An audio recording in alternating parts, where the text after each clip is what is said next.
Hello, ladies and gentlemen, and welcome back to Zebu Nation Plays the FM Scout Academy Challenge with FC Dallas. And here we are, Season 9, end of season review. Spectacular. Let's go to the competitions. As you can see, our dominant streak continued in the MLS. We are first in the Western Conference by a wide margin. We are first in the Supporters Shield again by a wide margin. And, the Western Conference was the better conference this season. We've got 4 of the top 5 teams in the Supporters Shield are all in the Western Conference. But FC Dallas just could not be stopped this season. We got out to a huge run, and, we just kept it up all season long. Our quest to win the Champions League has pushed us to a level far above the rest of the MLS in terms of just quality of our depth. We can roll out a lot of different options, a lot of different players, a lot of different teams. If somebody gets injured, it doesn't really matter. We can bring in somebody else who is of at least MLS quality to the side, and we just really dominated this season. 73 points is I don't know if it's an MLS record, but it is definitely an FC Dallas record for points. And we still have 1 game to go, so we could increase that record even more, up to 76 points, hopefully. The next best team so far has been Los Angeles. They're definitely a high-scoring team, a team who's got some good players and some good tactics, but they just couldn't catch us this year at all. So we can run down the stats a little bit. I think that's where we'll start, and then we'll go through the checklist and talk about today's game and things like that. So first off, let's take a look at team stats. How did we get to be so dominant in the league? And it's goals. Goals. 71 goals on the season. That's a preposterous number of goals in 33 games. We are just, a scoring machine this season. Again, we've got the 2 best strikers in the league, both on the same team. We've got excellent reserve strikers as well, so we're just fully loaded when it comes to scoring goals. Houston came in second place with 59 goals.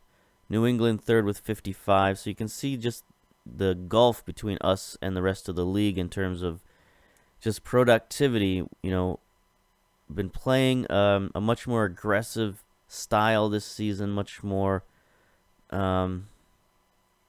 not necessarily possession, although we have been playing a lot of possession as well. It's just sort of a mix of high pressure and control and attacking. I don't know. It's hard to describe, but we've been pushing forward is basically what you can say we've been doing. So next up, headers. Of course, we're first in the league in headers, 63%. Portland second at 62%. Again, we have a lot of big players, a lot of strong players who are good in the air, and that's shown up here in these results. Possession, we're not first in the league. That goes to Atlanta United at 55.97, but we're not far behind them in second place at 55.55%. So we do control the ball quite a bit in our matches, at least over 50% of our matches anyway. And, that's part of our success this season has been controlling the ball, or at least, putting the other team on the back foot. So it's definitely part of our attack right there, along with scoring goals. That's what it's all about. Most tackles won. We're not on this list at all. Montreal is first in the league at 76% of their tackles won, followed by Orlando City, New York, Red Bulls, and Vancouver. So, a lot of good tackling this year, but we haven't had to do that much because we've had so much possession. There's just less opportunity to make those tackles. Least conceded, second place with only 29 goals conceded, less than a goal a game. So that's one of our big improvements this year as well, is goalkeeping and defense in general. We've just been much stronger defensively, and it's shown out here with only 29 goals. Los Angeles, number 1 in the league with only 28 goals.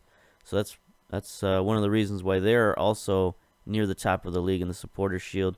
Real Salt Lake, Chicago round out the top 4.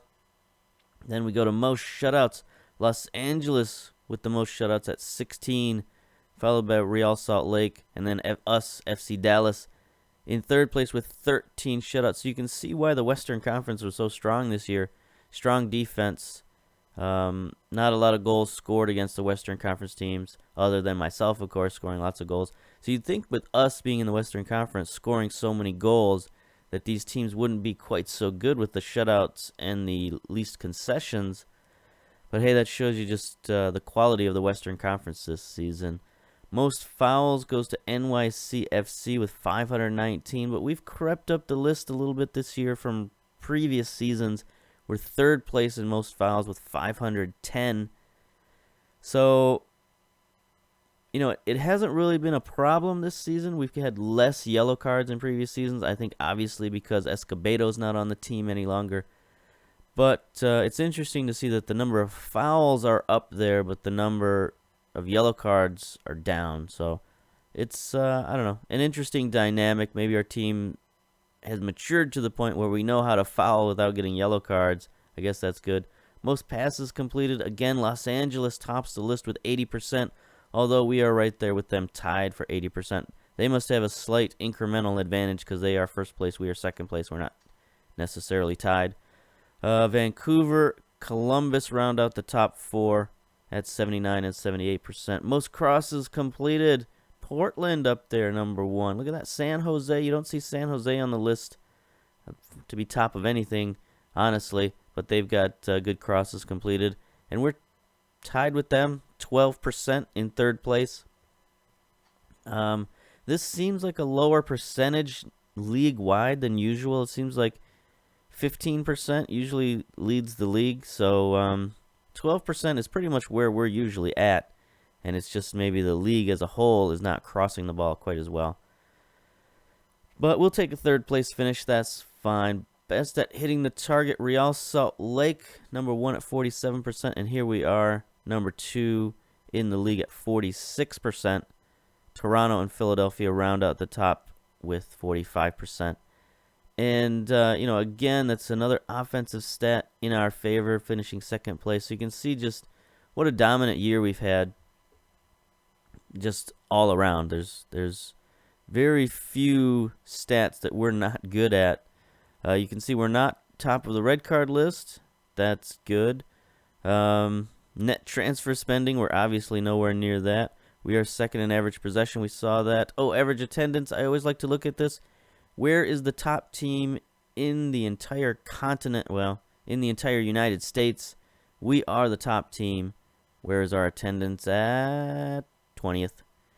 20th in the league, only 13,643 people per game. I don't know what to do about that. We can't win any more than we're winning. It's got to be the stadium. People just don't like the stadium. It's a smaller stadium, so when we get an average crowd, it's just not good. So I don't know. I don't know if the board will build us a new stadium or not. Now that, well, we'll look at that a little bit later, but it's just, continues, the attendance continues to be our lone disappointment in this franchise. So until we fix that, I don't know, it's going to continue to be a problem. We go back to the stats here. We can look at individual stats real quick, I think. Player stats. And we can see Alcantara, top goal scorer in the league. 22 goals in 24 appearances. That's pretty good. He is tied with Fernando Adi from Nigeria, 34 years old, 22 goals as well in 33 appearances.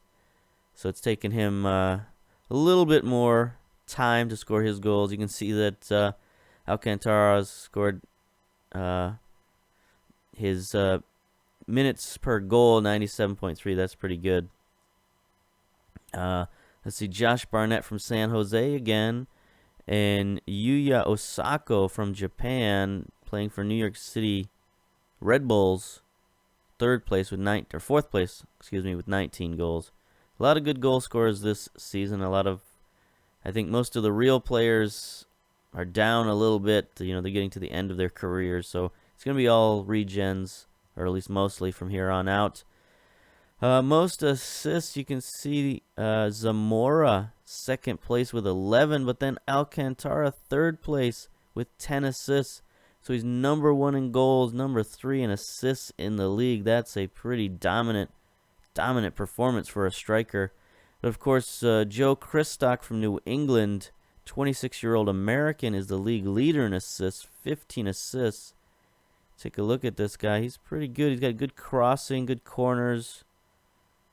Wow, he's really, really fast. 17 pace, 17 acceleration. That's good. Teamwork. So he's definitely, for a guy with only 11 passing, to have 15 assists, that's pretty good. But we got 2 players in the top 3. I'll take that for sure. Distance run, of course, Stuart Cole, number 1. 9.26 miles run per game. And the rest of the top 10 is teams with 2 players. It's interesting that, Minnesota has 2 players in the top 10. New England has 2 players. And then Vancouver has 2 players in the top 10. But we only have 1. And that's because Cole has been a fixture at right back, but we've rotated our left back quite a bit. So, they're not going to have quite that distance run. Let's see, most tackles. Again, we're looking at San Jose Quakes getting up here in the top 5. You don't see that very often. They had that one good season a few years ago. But for most of their history, they've been a pretty poor franchise, at least most of their recent history. Going back a ways, they were pretty good. But 2 players in the top 3 in key tackles. Andre Jimenez, 26-year-old Colombian, 20 key tackles. And then Fernando Garcia, 14 key tackles. Andy Allen from Montreal rounds out the top 3 with 15 tackles. Least concessions. Here we are. Oscar Sanchez, 26-year-old. Gave up only 25 goals, so that's pretty good. You give up less goals than your age is always a good idea, especially when you're younger. But the top man in the league was Jeroen Zoet from Los Angeles, 33-year-old Dutchman, allowing only 15 goals. That's pretty amazing right there. That's an outstanding number of goals. So you can see again why Los Angeles was at the top of the list. And then Bill Hamid and Sammy Jock still hanging around, the old goalkeepers, tied with 31 goals allowed for the 3rd and 4th places. Most shutouts, Bill Hamid from Real Salt Lake, Zoet, and then Sanchez comes in 3rd place with 11 shutouts on the season. So, again, our defense, our goalkeepers, doing much better this season than last season. Most tackles per match, Stuart Cole, 3rd place, 4.12. Alex Gilby from Portland, number 1, 29-year-old Englishman, 4.79 per game. Yes, per game. Most dribbles, who cares? Key passes, Alan Ruiz and Jose Perez from Houston. So Houston, some good passers on their team with 47 and 41 key passes. They really sort of stuck out amongst the rest of the league in terms of key passes. Shots on target, Alcantara finishes 2nd in the league with 65% of his shots on target. And then Shani Tarasaj from Toronto FC, 29-year-old Swiss, 71% on target. So this guy is incredibly accurate. Got to keep our eye on him if we see him at any point during the playoffs. So that's the quick stats rundown. You can see that our position in the league was warranted due to all of the excellent performance from our players. We can do a quick rundown of our squad stats real quick. You can see our players out on loan did very well. Everybody played over 30 games this season. So, I picked my loan spots very good this season. Got lots of playing time for our loan players. And then, likewise, our starting team had lots of players over 20 games played. But because we had such depth, we had several players over 10 games played as well, in terms of our reserves. So, we were able to balance that out, keep players healthy, and keep everybody contributing to the team. Goals-wise, of course, Alcantara, 22 goals. Again, these are just MLS League stats, not overall stats. Alcantara, 22 goals. Wagner and Hyde had nice performances out on loan. Washington finished in second place in goals. Ben Manning, our reserve striker, had 7. San Filippo, one of our top draft picks this season, 5 goals, 5 assists, been playing very much at the advanced playmaker role, and he's actually contributing and producing very well for a rookie. Logan McCrecky coming out of the midfield. So we got a lot of good assists from our midfield, or good goals from our midfield. And assists-wise as well, Zamora with 11 assists, Alcantara with 10. We saw that earlier. Bill Hernandez, rookie fullback, with 6 assists. Very good performance from him. Cole also with 6 assists. San Filippo with 5. Manning, Gonzalez. So everybody's contributing on offense this season. It's not just our strikers as it has been in some seasons past. You can see that, an improved midfield, improved fullbacks. We're playing very, very well as a team. Players of the match, Alcantara, of course, leading the way by far with 7 man of the matches. Possession, or I should say passing, a lot of good passing ratios. 2 of our younger players came in, only 2 appearances, but they passed very well. Aldo Lorenzo, striker we called up from our academy, 16 years old, has some good passing performances. Peter Legit, one of our late round draft picks, defensive midfielder, also passed well. But of course, in terms of starters, Zamora, Guldan, McCrecky, Van de Castile, everybody well over 80% passing, very good. Tackling wise, Acosta and Cole, our number 1 tacklers. Legit, again, our late round draft pick. The reason we drafted him was for his tackling, so in his brief appearances, he bore that out. Dribbles per game, who cares, but Wheat is our top dribbler. Shot percentage, Bill Hernandez, our reserve fullback. No goals scored, but yet 100% shooting, so I guess good for him. Acosta as well. A lot of our defensive players took maybe 1 or 2 shots and got them all on goal, but didn't score, so that's fine. In terms of strikers, Ben Manning, top with 72%, but he didn't really have enough appearances to warrant being on any kind of list. So Alcantara is number 1 in the league. Yellow cards, you can see our man Paul DeDeuce out on loan had a lot of yellow cards. But in terms of starting team, Cole and Hernandez were up there in yellow cards, but not too bad. The rest of the team as well, these are all loan players, so the rest of the starters did not have many yellow cards at all. It's mostly our young players and Van de Castile who had the most yellow cards, but even that, 3 or 4 yellow cards a season is fine. Until you get up to the 8 and 9 and 10 range when things start to get tricky. But, less red cards this season, less yellow cards, only 2 red cards, only 4 red cards as a whole team, and 2 of those were out on loan. So only 2 red cards for the entire team for the entire year. I'll take that any year. Average rating, pretty good to very good. Carlos Alcantara, 7.66 average rating. Look out there. Followed closely by Ben Manning. He's a guy on any other team. Ben Manning would be a star player. For us, he's our 6th man. Well, not 6th man. That's a basketball term. He's our 3rd striker off the bench. There's just no room for him right now. We're just hoping and praying to be able to keep a hold of him until our other strikers are ready to leave, if they're ever ready to leave. I don't know. But anyway, we're going to keep him on the bench for as long as possible. Zamora, also 7.61 rating. We've moved him into the midfield this year, away from that advanced playmaker role, moved him down into central midfield. And he's played very well. He's responded well. Maybe his stats aren't as good as usual, but he does have those 11 assists and 7.61 rating, so he's become very natural at central midfield, and that's allowed us to move some of our other players into that role. So we've played very well as a team, as seen by our ratings and our stats, and things are looking very good, and the performance has bore out on the pitch where we've won the Supporters Shield yet again. So with that all in place, let's take a look and go down the checklist here. Finances are down. We've reached that tipping point where suddenly our salaries are skyrocketing. People are asking for renegotiated contracts. And, we've got designated players now who are getting paid more money.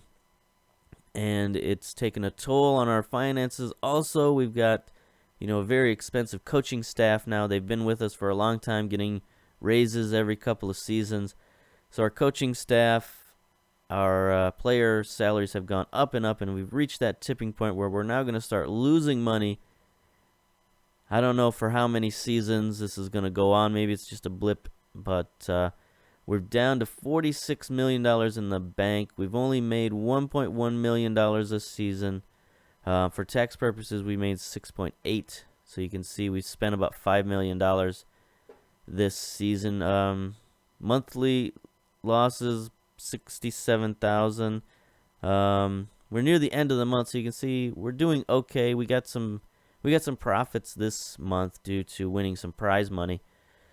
But, we're losing a few $100,000 a month, and it's adding up. So, I don't know, maybe we could think about now getting a bigger stadium to pay for this. But still, we got plenty of money in the bank, so it's not really a huge issue. It's just, a trend. A trend that don't want to see continue, but I don't know what we can do about it. Board-wise, of course, job security is untouchable at 76%. We're doing very, very well here. Board confidence, you can take a look. Club stature, of course, is way up there at 100%. Transfers, they're okay with our transfers, 66%. Competitions, you'd think they'd be a little higher than 61%, considering we just won the Supporter Shield again. But whatever. Squad harmony, they're happy about that, 82%. Everything else, they're fairly nonplussed about. Let's see. Let's go to the club here again. We are a 3-star reputation. We are rich in our finances. No change in the board or facilities or anything like that. We're still number 1 in the nation in terms of club stature. View the list of all the clubs here. Ooh, never mind. I've been doing some searching there looking for other clubs. So as you can see, we're number 1, Los Angeles, number 2, followed by Philadelphia, Sporting Kansas City. So we're doing very well in our club stature. Transfers, not a very interesting season for transfers. Go to the transfer history. Go to all transfers. You can see we had another very, very productive super draft. We picked up, what was this? 8 players in the super draft, 7 players in the super draft. No, 8.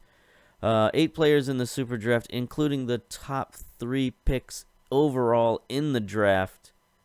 Hunter Ruthven, who's come in and become a starter at our central defense, really helped us solidify that central defense. Adam Sanfilippo, who is now our starting advanced midfielder. He's played very well, as you saw during the stats. Got several assists and goals. Bill Hernandez, left winger, has also been a starter for most of the season. 22-year-old left back. He's a guy with some creativity. You can see he's got some assists this season. And he's helped us solidify that left fullback position that was a problem after we lost Escobedo. So all 3 of our top draft picks are contributing and playing well. Everybody else has mostly gone out on loan. Other than Legit, who came back. But everybody else, not much going on. We brought up 2 players from our academy. Ikel Colina, reserve goalkeeper, 18 years old. He's unambitious. He doesn't have a lot of potential, but he was just sort of brought up in an emergency situation for us. Played a couple of games here and there for us, some friendlies and things like that. But we don't really look at him as a future goalkeeper or anything like that. And then Aldo Lozano, we brought him up from the academy team. Again, we needed a striker. He had kind of reached his potential that he was going to reach at the academy. So even though he's 16 years old, we brought him up, and he's played for us a little bit. He hasn't played too good, but he's contributed some. and he's continuing to grow, which is the important part. He's got 3.5-star potential, maybe all the way up to 4.5-star potential. He's ambitious. He can play with either foot, so he's got a lot of good things going on for him. 16 finishing as a 16-year-old. Watch out for this guy in front of net in a couple of years. He's going to be pretty dangerous. So he is definitely a promising academy player. It's just a matter of how much time is he going to get in our crowded striker group, or strike force as people like to call it. Anyway, transfer-wise, going out, at the beginning of the season, we let go of old Joe Velasquez for the second time in his career. He's only 25 years old, but, you know, he's not going to get any better, and we didn't necessarily need him, especially with our number 1 draft pick of Sanfilippo. So he was expendable. Then we sent everybody else out on loan. We waived one player, Ashley Rhodes, due to salary cap issues. It's still difficult balancing that salary cap without any allocation funds. So, yeah, we had to let him go. Even though we probably could have used him this season, we wouldn't have needed to necessarily brought up Lozano. But I guess you got to do what you got to do sometimes. And he's still out there available for a free transfer. So if we ever need him back, we can get him back. But I don't think that's going to happen. I guess we can look at the trades that we made. Again, not too spectacular in our trades. Early on in the preseason, we let go of reserve central defender Mike Eaton. He's playing for Chicago right now, playing pretty well for Chicago too. We got a second-round draft pick for him. We also traded away our reserve goalkeeper, Manuel Suarez, 13th pick overall to Colorado. So that helped us out during the super draft. We got a first-round pick for Suarez. Then we traded a bunch of international slots, got a bunch of second-round picks and things like that. So not too interesting, but just sort of the minutia of how we manipulate the super draft year in and year out. We traded with Portland and San Jose to get the number 2 and number 3 overall picks by just trading them, more draft picks. Because we have so many draft picks, we can just afford to spend them to get the players that we want in the super draft.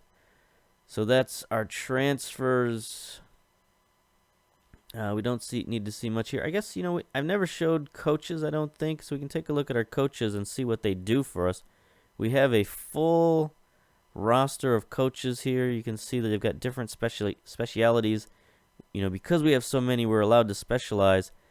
And you can see we got 4 stars pretty much across the board here. Our only exceptions are we're shooting, where we're only 3 stars, and with tactics, where we're only 3.5 stars.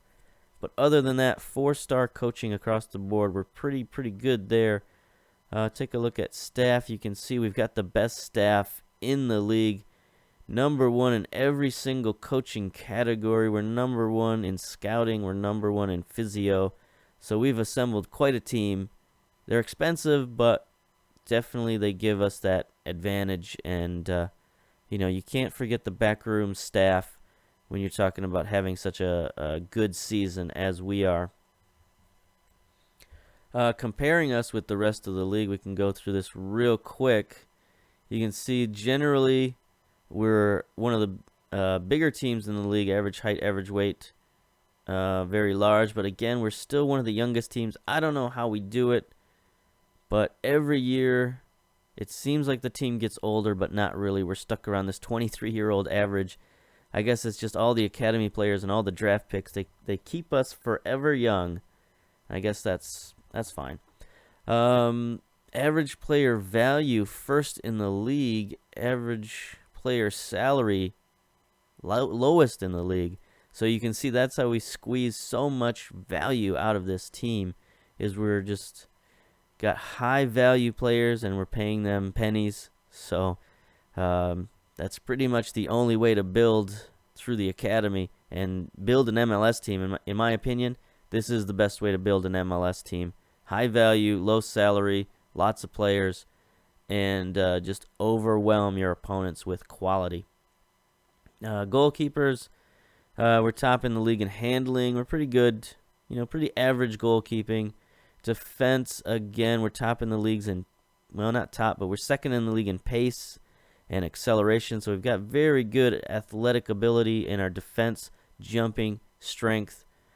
We're a little bit low on positioning. Actually, we're last in the league in positioning. Other than that, we're pretty okay. The midfield, highest in the league in stamina. That's good. Tackling, decision-making, teamwork, vision. So, our midfield is very, very strong, other than in technique. But other than that, we're very strong. Attacking, of course. Finishing, we're tops in the league. Heading, off the ball, pace, acceleration, very, very good in the attack. Physically, we're one of the best physical teams in the league. Acceleration, pace, agility, jumping, stamina, strength, all up there at the top of the league. Mentally, of course, being the youngest team in the league, you'd think our mentals would be even worse than this, but we're pretty much average across the board mentally. We're worst in composure and worst in anticipation. But, we've got a lot of players who just don't really need those two stats, so that's fine. Technically, we're also, middle of the pack. Other than tackling, we're highest in the league. But for the most part, we're decent technical team. So it's to be expected. We're a very good physical team, average in other places. But we have the speciality that we need. We've got the tackling, we've got the finishing, heading, marking. So we're pretty good in all phases, just not all players are good in all phases. We just have the specialty players that we need. All right, so I think that's it. Quick breakdown of the schedule.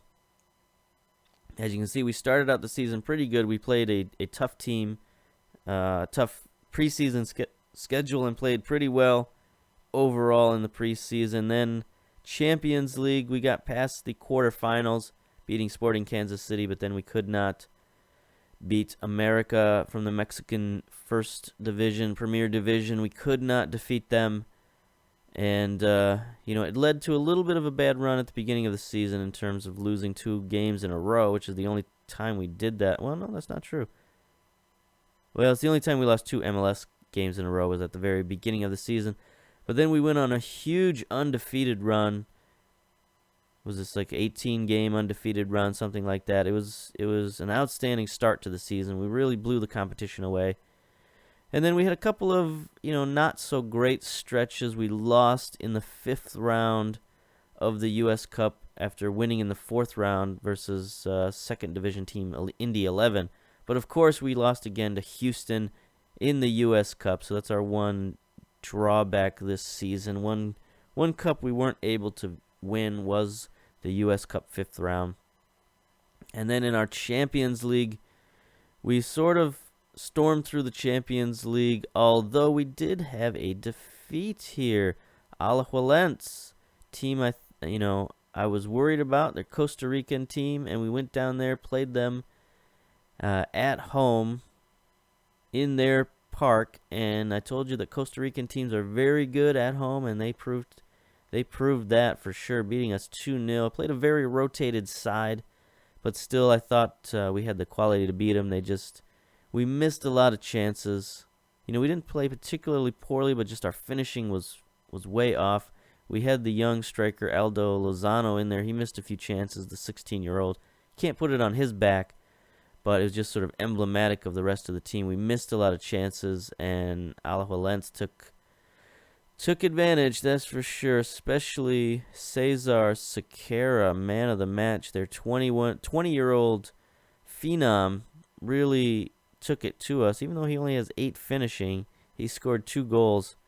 So, and the 8.8 rating, he played out of his mind. And we lost our first game in the Champions League group stage in a while, but it didn't matter because we had already qualified. We'd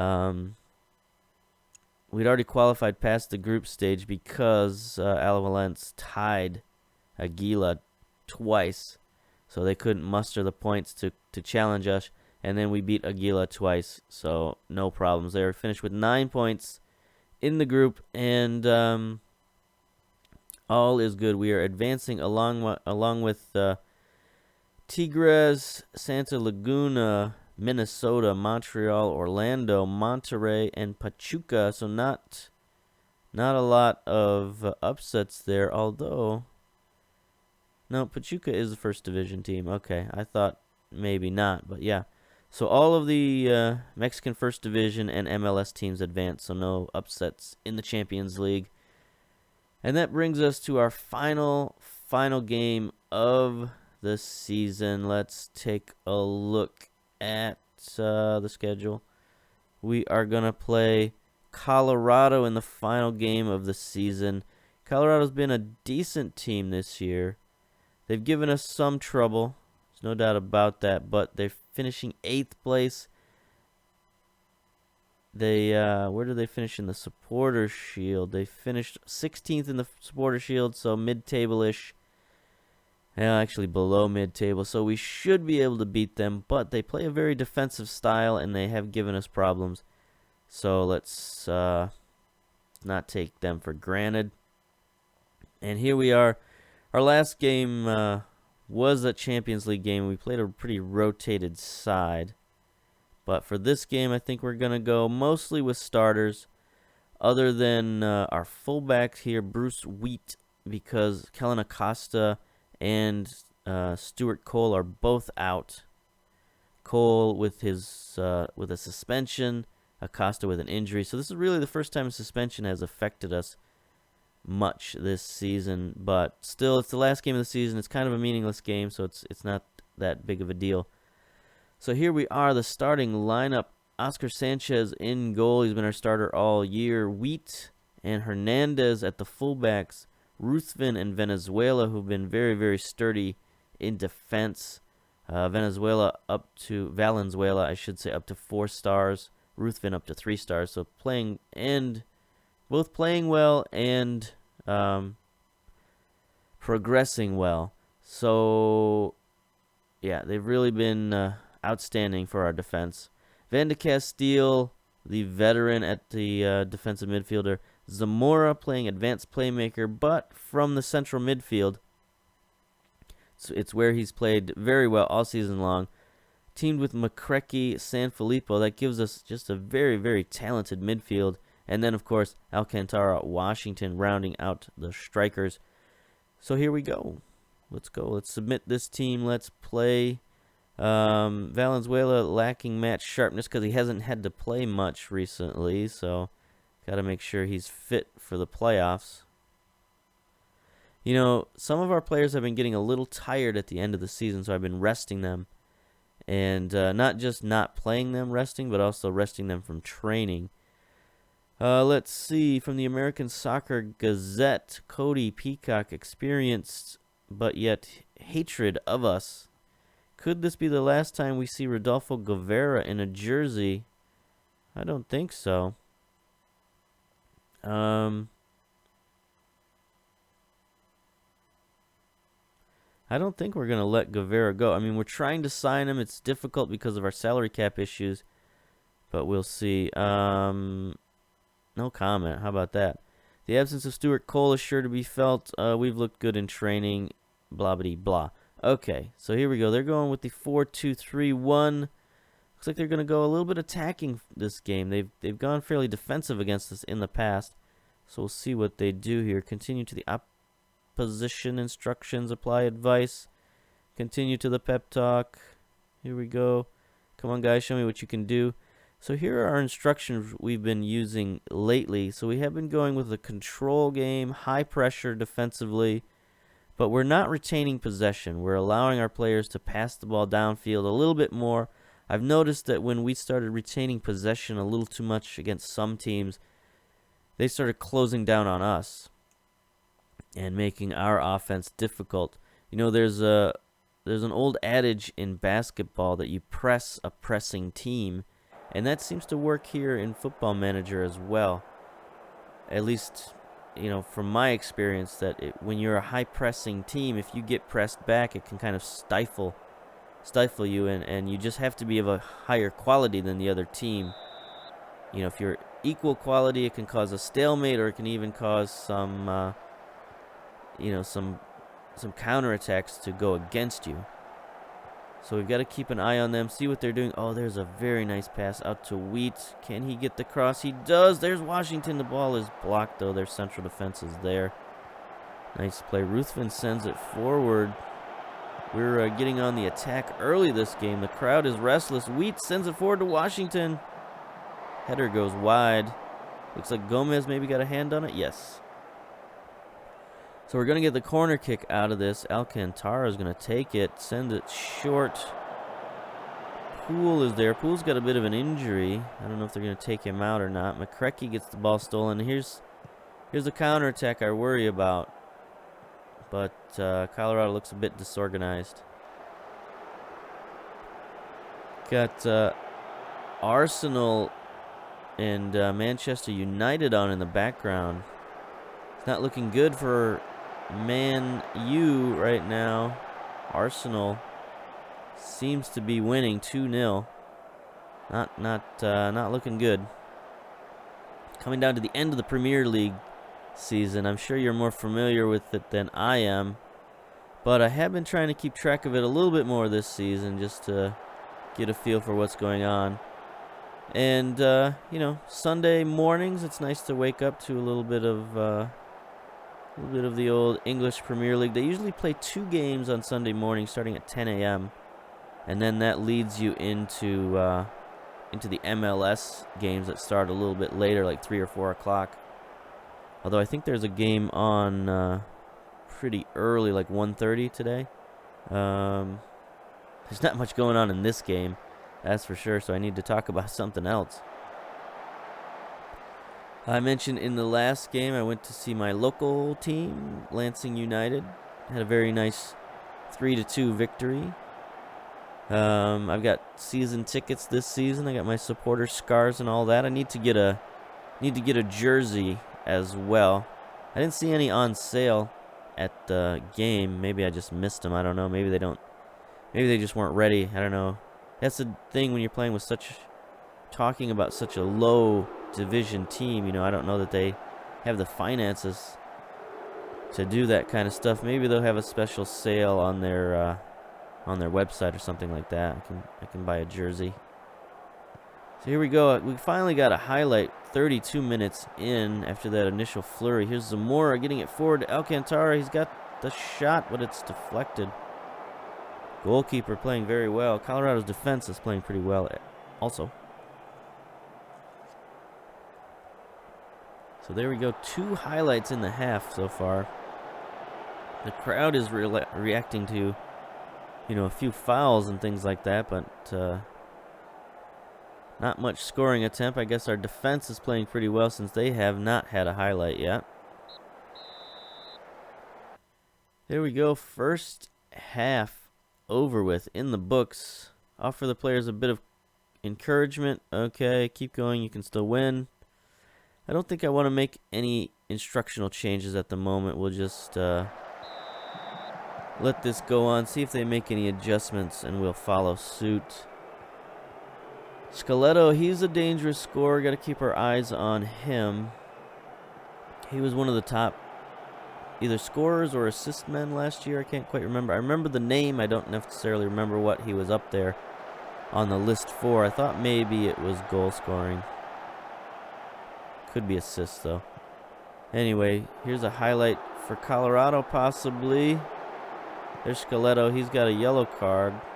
Johnson. Carrillo. Ooh, he almost gets it forward. He gets it out wide to Hairston, who centers it. Valenzuela is there. Is he going to make a mistake? Nope. Nice. This could be our counterattack. Sanfilippo sends it long for Washington. Great pass over the top. Washington, the target man, gathers it in. Deftly navigates the defense. Sanfilippo making a play here. Wheat, the young fullback. Oh, he sends it out wide to Hernandez, the rookie. Centers it. Alcantara stoned in front of the net again. Unbelievable goaltending by Colorado right now. They are just stonewalling our top strikers. It's unbelievable. That was a great pass by Hernandez. That's what he gives us. He gives us that little bit of flair, which we've not had at our fullback position in a while. He gets the ball, and he makes interesting plays. I'm very excited to see what this guy's going to do later on in his career. He needs to improve his technicals much more than he has, but other than his technicals, he's very good physically, very good mentally, And, you know, in the coming years, he's still only 22 years old, so he's got a couple of years of progression left. I will be very interested to see where he finishes up his career. All right, so we got some yellow cards. We got some tired individuals, including Van de Castile, McCrecky. Wheat has a yellow card. You know, he's played well. He's looking motivated. So I'm not sure I want to take him out just yet. We'll bring in Abdul Ghani at defensive midfielder. Oops, I've had him set at ball-winning midfielder this whole time. That's not really where Van de Castile likes to play. So maybe that's why his rating was a little low. McCrecky's rating is a little low. Look at Washington's rating. That's no good. McCrecky is a little tired, so I think I'd rather replace him. Bring in Guevara. See if maybe Guevara can hit some long-range shots and crack open this defense.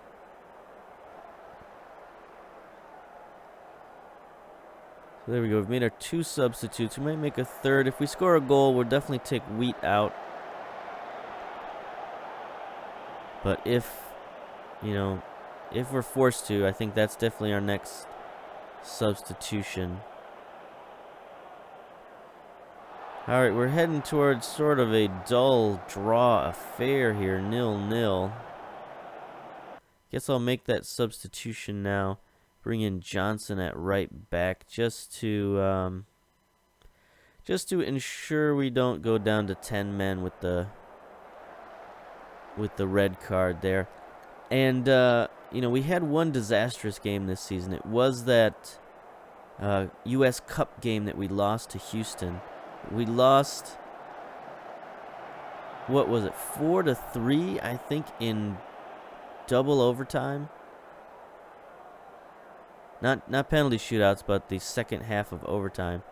We lost 4-3 despite going down to 9 men. I mean, we went down 10 men very early. Oh, here's Washington on a run. He takes a shot off the crossbar. This doesn't seem to be our night, boys and girls. 91st minute attempt goes off the crossbar. But yeah, we went down to 10 men very early in that game. We still managed to score 3 goals. And then we went down to 9 men. You know, we had two send-offs in that game. 2 red cards. It was very, very disturbing. Here's Guevara. Can't maneuver to get a shot. 30 seconds to go in the game. Here's Colorado on the counterattack. And that's probably going to do it. That's probably going to be the end of the match. Kind of a dull 0-0 affair to end the season. Not really how you want to go into the playoffs, but, you know, at this point, we've had such a good season, it's fine for a game like this to happen every once in a while. You know, the boys don't really have anything to play for. I guess I could have yelled at them to try to get their intensity up a little bit, but Colorado's going to be satisfied with the home draw, and that's fine with us. We should be winning these matches. Let's see. Calm. Unlucky boys, it wasn't our night. You know, we missed some chances. It wasn't like we didn't have any chances. We just didn't finish our chances.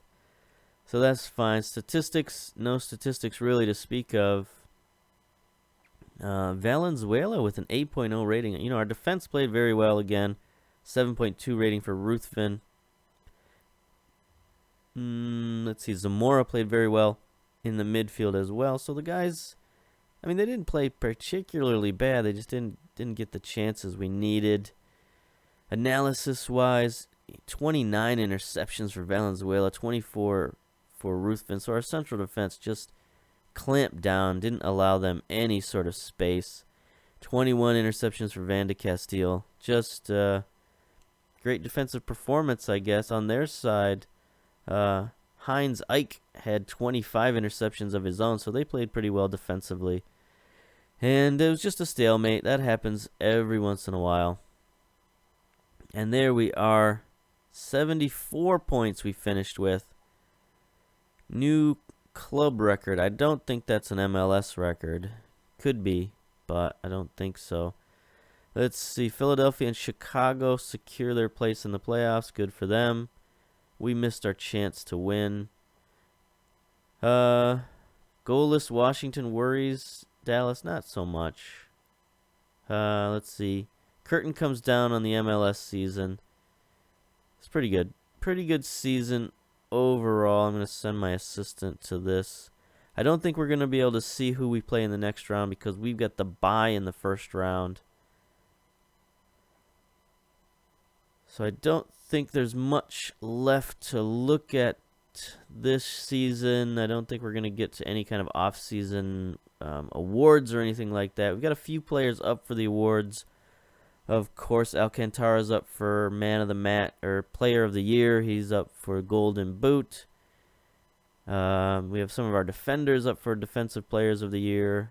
We probably have several players up for Rookie of the Year. I haven't seen that vote come through yet. But, you know, we've had 3 rookies who started all season and played very well, so I'm sure they're up for Rookie of the Year. But anyway, that's for later on. For now, we'll just wait to find out who we play. Looks like Real Salt Lake plays Portland, and Houston plays San Jose in the wild card in the Western Conference. Eastern Conference, it's Atlanta United versus Philadelphia, New England versus Chicago. So in our first round game, I'm going to assume that we're going to be playing either Houston or Real Salt Lake. Take a look at the competitions here. It'll probably be Houston if they win because they're 4th as opposed to Real Salt Lake. So, you know, it'll be the top seed. Look at that, top 4 teams in the league, all in the Western Conference. So if Houston wins, we'll be playing them. If either Portland or San Jose wins, we'll play one of them, obviously, because they're even lower down the list. But still, it's a very, very tight Western Conference. You know, 7th was the lowest. So we had 5 of the top 7 teams out there in the Western Conference. That's pretty good. Pretty good. Yeah, I guess that's it. So we'll see you next time with the second leg of the Western Conference semifinals. Yes, I got that right. All right, so see you then. Bye-bye.